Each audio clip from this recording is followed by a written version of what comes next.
Hello again, once again, Jeff Raccoon 47 here with a little interesting thing to show you that I actually made myself. This is a slingshot, a traditional real slingshot, not the Dennis the Menace kind of slingshot where you have two rubber bands with or pieces of elastic rubber and a leather pouch. Where that's not a true slingshot. This is.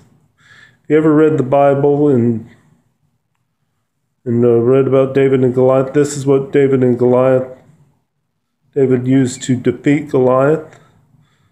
It was used in most armies of the ancient world. Most armies would have a battalion from the early Bronze Age to the mid Iron Age. It's been around even longer than that.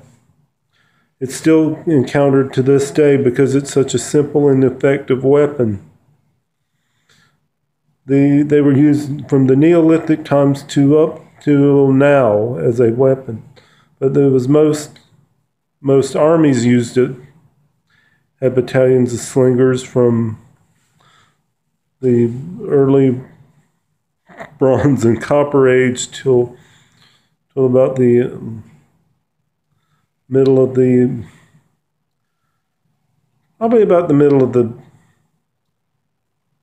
17th or 18th century, 19th century. There's few cases in modern warfare this being used by insurgents, such as during the Israel's War of Independence. Kind of ironic that happened, but both sides would use this. They needed a quiet weapon to defeat an enemy. They'd use a sling.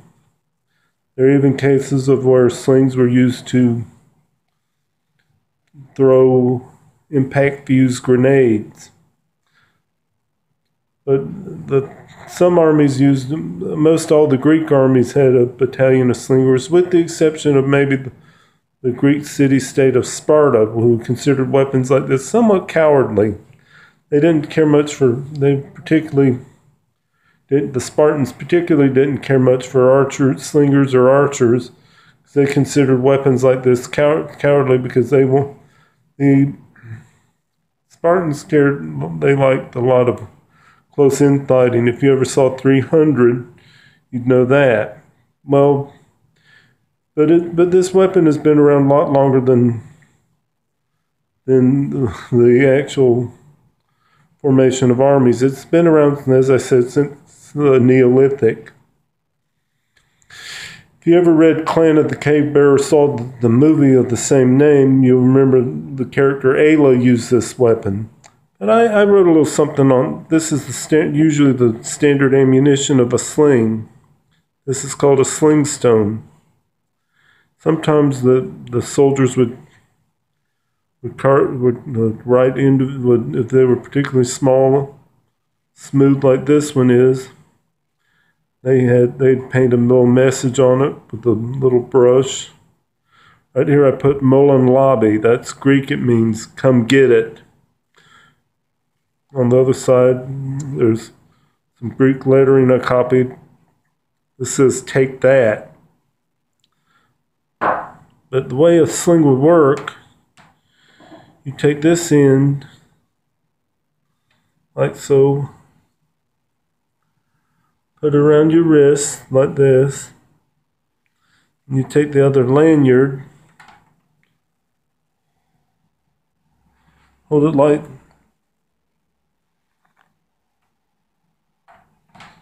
as such. You put your stone in the leather pouch like that, and you would sling it real fast. You twirl it around your head real fast. At the right moment, you would let go of that end right there.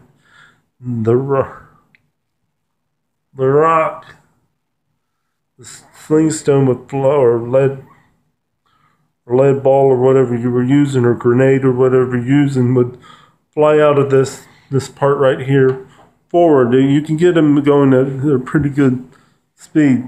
Contrary to what a popular belief was, these things, you could hit somebody in the head if you practice hard, long enough and hard enough with this. Of course, you know, David was pretty proficient with this because basically, slingers, shepherd, this is the weapon of a shepherd back in those days.